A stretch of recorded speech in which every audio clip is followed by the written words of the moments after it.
ലക്ഷ്മണരേഖ എന്ന വാക്ക് കേൾക്കാത്തതായിട്ട് മലയാളികൾ ആരും തന്നെ ഉണ്ടാവില്ല.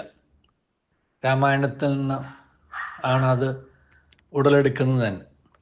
സീതയ്ക്ക് സംരക്ഷണം കിട്ടാൻ വേണ്ടി വനത്തിൽ രാമൻ്റെ സഹോദരൻ ലക്ഷ്മണൻ ചുറ്റും വരച്ചു വയ്ക്കുന്ന ഒരു രേഖയാണ്. ആ രേഖയ്ക്ക് പുറത്ത് കിടക്കരുതെന്നും ആ രേഖയ്ക്ക് അകത്തേക്ക് ആർക്കും കിടക്കാൻ പാടില്ല എന്നുമൊക്കെയുള്ള നിബന്ധനകളാണ് അതിൻ്റെ പുറകിലുള്ളത്. ലക്ഷ്മൺ രേഖ എന്നുള്ളത് മലയാളത്തിലും ഇംഗ്ലീഷിലുമൊക്കെ വലിയ വ്യാഖ്യാനങ്ങൾക്ക് ഇടകൊടുത്തിട്ടുള്ള അവസരം കൊടുത്തിട്ടുള്ള ഒരു പ്രയോഗം കൂടിയാണ്. ഈ ക്രിസ്റ്റഫർ മർലോയുടെ ഡോക്ടർ ഫോസ്റ്റസ് എന്ന നോവലിനെ കുറിച്ചാണ് നമ്മൾ ചിന്തിച്ചത്. നമ്മുടെ ഓരോരുത്തരുടെയും വികാരങ്ങൾക്കൊക്കെ ഒരു പരിമിതിയും ഉണ്ട് എന്നും ആ പരിമിതിയും മനസ്സിലാക്കി തരുന്ന ധാർമ്മിക മനസാക്ഷി നമ്മിലില്ല എന്നുണ്ടെങ്കിൽ കടിഞ്ഞാണില്ലാതെ പോകുന്ന വികാരങ്ങൾ നമ്മെ കൊണ്ടുചെന്ന് എത്തിക്കുന്ന ദുരന്തങ്ങളിലേക്കാണ് ഈ ഡോക്ടർ ഫോസ്റ്റസ് എന്ന മുഖ്യ കഥാപാത്രത്തിലൂടെ ക്രിസ്റ്റഫർ മെർലോ നമ്മെ ഓർമ്മിപ്പിക്കുന്നത്. വലിയ പണ്ഡിതനും ചിന്തകനും ഒക്കെ ആയിരുന്നുവെങ്കിലും ഡോക്ടർ ഫോസ്റ്റസിന് പിന്നെയും തൻ്റെ ചിന്തകൾക്കും വികാരങ്ങൾക്കൊക്കെ ഒരു പരിധിക്ക് അപ്പുറത്തേക്ക് പോകാൻ കഴിയുന്നില്ലല്ലോ എന്നുള്ള ഒരു സങ്കടമുള്ളതുകൊണ്ട് ആ പരിധിക്ക് അപ്പുറമുള്ളത് എന്താണെന്ന് അറിയാനുള്ള ഒരു ആകാംക്ഷയും ആ ആകാംക്ഷ കൊടുക്കുന്ന ഒരു അന്വേഷണവും ആ അന്വേഷണം കൊടുക്കുന്ന സുഖാനുഭവങ്ങളൊക്കെ തേടിയുള്ള യാത്രയായിരുന്നു അദ്ദേഹത്തിൻ്റേത്. അപ്പം അതിനു വേണ്ടിയിട്ടാണ് അദ്ദേഹം തൻ്റെ ആത്മാവ് പണയപ്പെടുത്തിയിട്ട് 24 വർഷം മെഫിസ്റ്റോഫെലിസിൻ്റെ ഉപദേശപ്രകാരം ജീവിതത്തിൽ എല്ലാ സുഖങ്ങളും അനുഭവിച്ചുകൊണ്ട് നടന്നത്.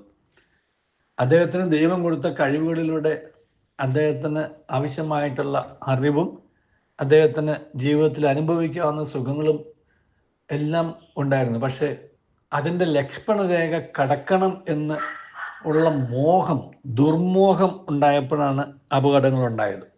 നമ്മുടെ ഓരോരുത്തരുടെയും ജീവിതത്തെ സംബന്ധിച്ചിടത്തോളം നമ്മുടെ സുഖങ്ങൾക്കും നമ്മുടെ സന്തോഷങ്ങൾക്കും നമ്മുടെ വികാരങ്ങൾക്കും നമ്മുടെ വിചാരങ്ങൾക്കും നമ്മുടെ സംസാരങ്ങൾക്കും ഒക്കെ ഒരു ലക്ഷ്മണരേഖ ഉണ്ടെന്ന് തിരിച്ചറിയുന്നത് നല്ലതാണ്. ആ ലക്ഷ്മണരേഖയ്ക്ക് ഉള്ളിൽ നിന്നുകൊണ്ട് ജീവിക്കുമ്പോഴാണ് നമ്മൾ അച്ചടക്കമുള്ള ഉത്തമ പൗരന്മാരായിട്ട് മാറുന്നത്, നല്ല മനുഷ്യരായിട്ട് മാറുന്നത്. ഉത്തമ മനുഷ്യനാണ് നല്ല മനുഷ്യൻ.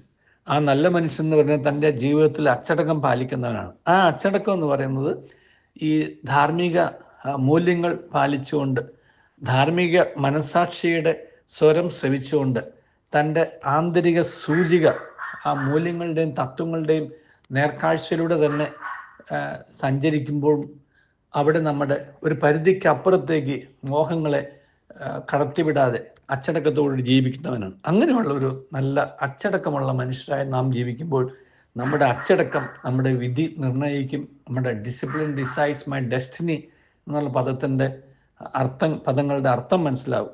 അങ്ങനെ നല്ലൊരു ഉത്തമ പൗരരായി നല്ല മനുഷ്യരായി ജീവിക്കാൻ ദൈവം നമ്മെ അനുഗ്രഹിക്കട്ടെ.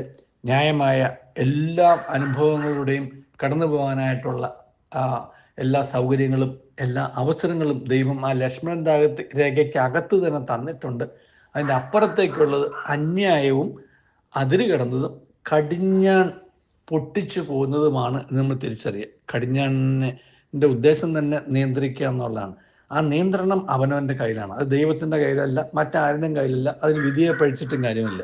അപ്പം കടിഞ്ഞാണില്ലാതെ പോയ ജീവിതം കൊണ്ട് വരുത്തി വെച്ച ദുരന്തങ്ങൾ നമ്മുടെ മുമ്പിൽ അവതരിപ്പിക്കുന്ന ചിന്ത തന്നെ ഈ കടിഞ്ഞാണിനകത്ത് ലക്ഷ്മണരേഖയ്ക്ക് അകത്ത് നമ്മുടെ ചിന്തകളെയും വികാരങ്ങളെയും നിർത്തിക്കൊണ്ട് നല്ല ജീവിതം കഴിക്കാൻ നമുക്ക് കഴിയണം എന്നുള്ളതാണ്.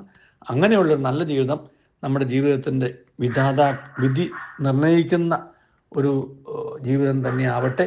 ദൈവം നമ്മെ അനുഗ്രഹിക്കട്ടെ. നല്ലൊരു ദിവസം എല്ലാവർക്കും നേരുന്നു.